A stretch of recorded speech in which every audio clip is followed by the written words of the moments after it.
আসসালামু আলাইকুম। এটা হচ্ছে আমাদের 30 অ্যাম্প এমপিপিটি জেডব্লিউপিটির পিসিবি কিট।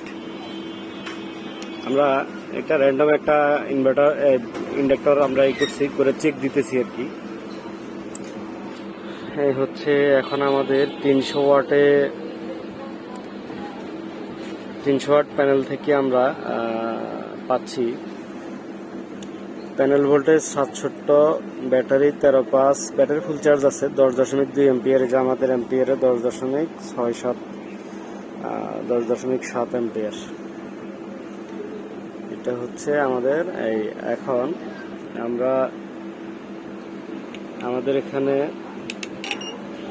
মোটামুটি আমরা কত এম্পিয়ার পাচ্ছি দেখাই আপনাদের পুরো কত এম্পিয়ার। আমি এখন মেনুতে ঢুকছি, মেনুতে ঢুকার পরে এমপিপিটা অফ হয়ে গেছে, আবার বের হলে এটা আপনার হলো মানে আমি সোলারটা রিকানেক্ট করতেছি না, মেনু থেকে এটাকে ফাংশনালি অফ করে আবার রিস্টার্ট করতেছি আর কি এমপিপিটা। এখন দেখি আমাদের এম্পিয়ার কত আসে।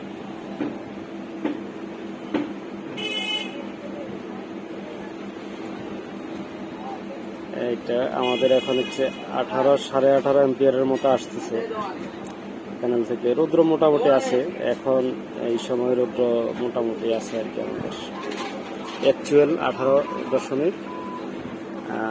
18.10, 12, 13 এরকম আছে। এটা ব্যাটারি ফুল চার্জ হইলে ডাউন হয়ে যাবে, 15 এম্পিয়ারে চার্জ করবে। এখন আমাদের এসি কিন্তু নাই, এসি ইনপুট করে নাই, যার জন্য লোডে আছে ও ব্যাটারিকে ফুল চার্জ করার চেষ্টা করতেছে আর কি। Hybrid of AC fail.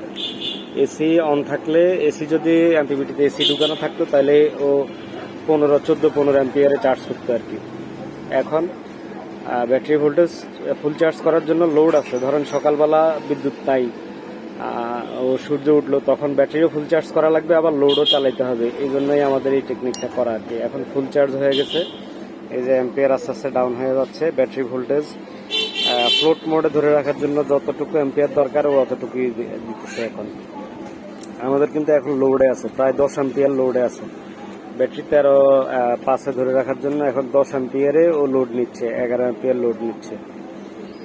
তো এইটা এইভাবেই কাজ করতেছে। তো আমাদের 30 এম্পিয়ার মোটামুটি আমাদের টেস্ট সফল আলহামদুলিল্লাহ। এই যে ব্যাটারি ফুল চার্জ হওয়ার পরে 13.6, 11.5 এম্পিয়ার। এই যে মিটারে 11.8 এমপিপি হাইব্রিড রান।